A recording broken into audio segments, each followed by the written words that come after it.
وی دا فتنه څه ده فتنه نو بعضو دا خبره ذکر کړې ډېره د یېرې خبره ده وی کوم سړی چې د پیغمبر د طریقې خلاف ورزي کوي الله یې د مرګ په وخت کې ایمان نه نصیب کوي هغه فتنه دا ده وی الله وی د مرګ سره ورته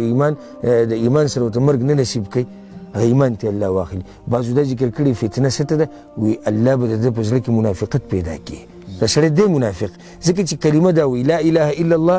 محمد رسول الله خانو چې محمد رسول الله ته پیغمبر ګڼي او هغه په طریقه عمل نه کوي خو منافقت شو ګڼي په خوله وی یو څه او کې بل څه بعضو علماو فتنه دا ذکر کړې ده چې الله به په ذلت کې اخته کي او دی به په دنیا کې ذلیل او رسوا کي او د الله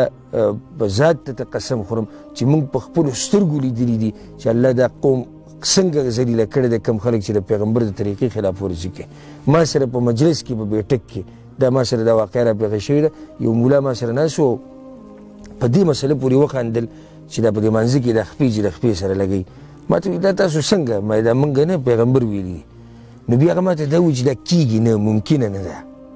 چې خپلې د خپې سره ولګي دا نه ده ممکنه ما څنګه نه ده ممکنه یو ملګری مې راپاسو او ومې د روزان سره د خپې سره وجنګوله ما دا وګوره کېږي که نه کېږي نو هغه داسې راپاسي داسې کتوي نو چې نری غونته کې سورې پکې پیدا کړي وګورئ داسې کې د خپه نه ده لګېدلې او به یې داسې په ډک ډک یې وخندل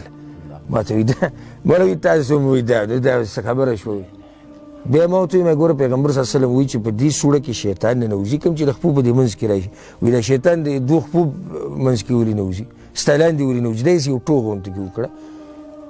میاشت پکې نه و تېر میاشت چې دې سړي په ګاډي کې روان و مخې ته د غټ ګاډی روان و پای کې شاته اوسپنې پرتې وي د دغه ګاډي نه دا اوسپنه راغلې د ده په دې ګاډي په دې شیشه باندې دا نیم مخ یې وروالی دی بیا په هسپتال کې پروت و زه به چې پخپله تللی ما په خپلو سترګو لیدلی دا نیمه جامه داینه وه او دا یوه سترګه ترې وتې وه او بیا دوی له څه علاج وکړو کوم چې وختي تور علاج و هغه یې وله وکړو او کیلې ته لاړ اوس د هغه ذاکره نشتي هغه ذهن بالکل ختم شوی دی اوس لیونی شوی دی او دغه شان ګرځي ده ته چې ما سوچ وکړو او دې ایت ته مې سوچ وکړو مې هغه فتنه دا ده ودې یېرېږي خلک چې دا چې وایي چې د پیغمبر په طریقو پورې خاندي وي په حدیثونو باندې نن سبا عمل نشي کېدی او جي ستاسو مذهب جدا و زموږ مذهب جدا و لکه مذهب ټول یو دی یو الله یو پیغمبر یو قرآن یو کعبه او ته به کې مذهبونه جدا کې دې مذهبونو دې فرقو دې تنظیمونو خو د امت دې ځای ته راورسو د امت یې دومره کمزوری کو د امت د تباهي وجه هغه دا تفریقه بازي ده او دا تنظیم پرستی ده او دا شیخ پرستی ده او دا امام پرستی ده او دا مذهب پرستی دې موږ دې ځایونو ته راورسولو که موږ ټول یو موټی شو الله زمونږ رب دی او پیغمبر محمد صلی الله علیه وسلم دی او کعبه زمونږ قبله ده او قرآن او حدیث زمونږ منهج او مسلک او مذهب دی ته ګورې چې د امت الله کامیابی که نه کامیابی او یصیبهم عذاب علیم که په دنیا کې فتنې نه دا سړی بچ شو او الله پرېښود الله کله نه کله یو سړی پرېږدي چې دی پرېږدي چې ښه سرکشه شي نو په آخرت کې خو بیا یو دردناک عذاب دی چې د هغې نه بچ کېده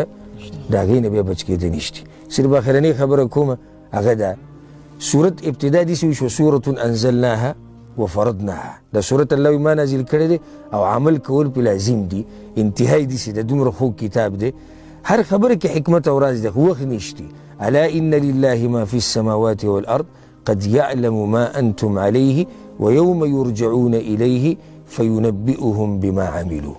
الله وی ما ته پته دی چې تاسو څه عمل کوئ او چې ما ته راواپس شوئ نو زه به درته بیا هر څه بیان کړم دا الله دې کې اشاره کوي وایي دومره احکام خو مې درته بیان کړو دومره مسلې مې درته بیانې کړې خو د قیامت په ورځ به دې پته ولګي چې به کوم دې عمل کړی دی ولې دې کړی دی او په کوم دې نه دی کړی ولې دې نه دی کړی دا به زه د قیامت په ورځ الله وی بیان کړم نو په اخره کې یو یره ورکړه دې مؤمنانو ته او دې انسانانو ته الله سبحانه وتعالی دې موږ له توفیق راکړي په دې احکامو باندې د عمل کولو او الله سبحانه وتعالی د قیامت هغه سختې موږ ته اساني کړي هذا والله اعلم وصلى الله على نبينا محمد وعلى آله وصحبه أجمعين.